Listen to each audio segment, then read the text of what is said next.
I would ask the chairman.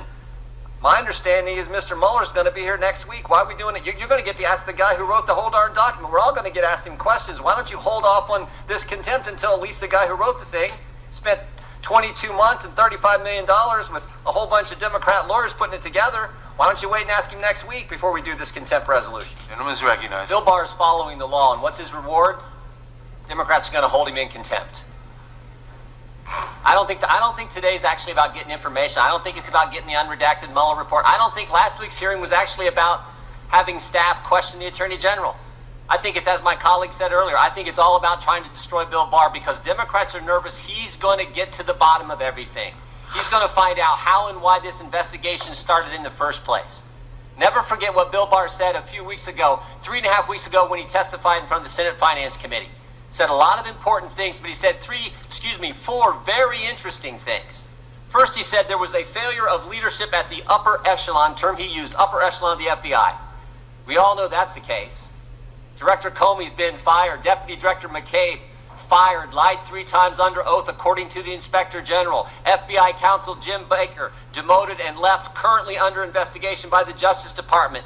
Lisa Page demoted and left. Peter Strzok, Deputy Head of Counterintelligence, demoted and fired. Peter Strzok, the guy who ran the Clinton investigation and the Russian investigation. There was certainly a failure of leadership at the upper echelon of the FBI. Second thing the Attorney General said 3.5 weeks ago in front of the Senate Finance Committee.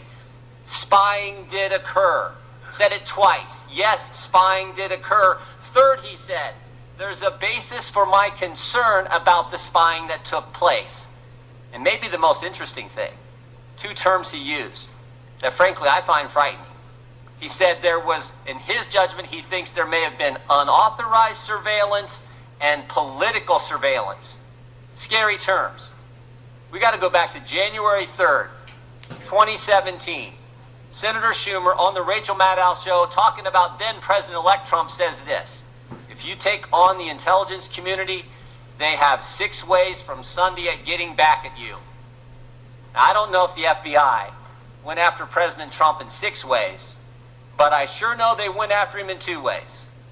And the first one is the now famous dossier. On October 21st, 2016, the FBI used one party's opposition research document as the basis to go to a secret court to get a warrant to spy on the other party's campaign. That happened.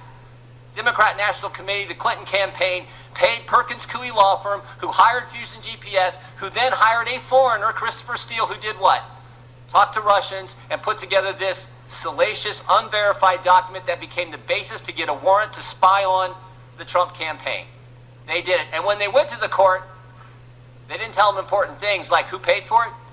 They didn't tell them that Christopher Steele had already told the FBI and the Justice Department that he was, quote, desperate to stop Trump.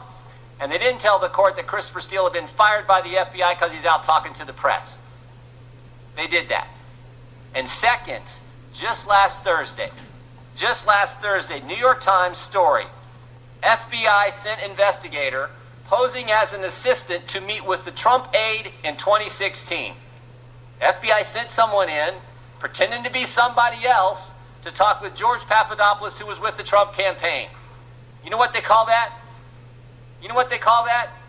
It's called spying. They did it. They did it.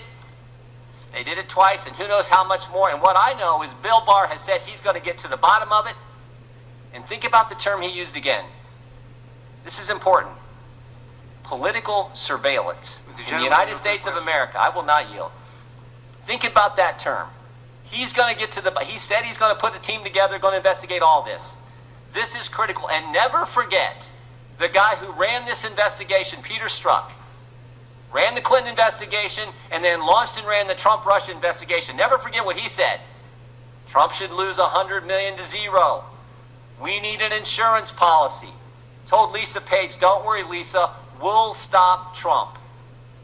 This is what Bill Barr wants to investigate. And as my colleagues have said, this is the House Judiciary Committee, with the history this committee has in protecting fundamental liberties and protecting the Constitution. Last week there was another important document Emmett Flood sent to the Attorney General. I just want to read a couple sentences. Under our system of government, unelected executive branch officers and intelligence agency personnel are supposed to answer to the person elected by the people. the president and not the other way around.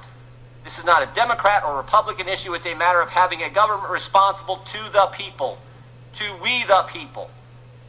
In the partisan commotion surrounding the Mueller report, it would be well to remember that what can be done to a president can be done to any of us.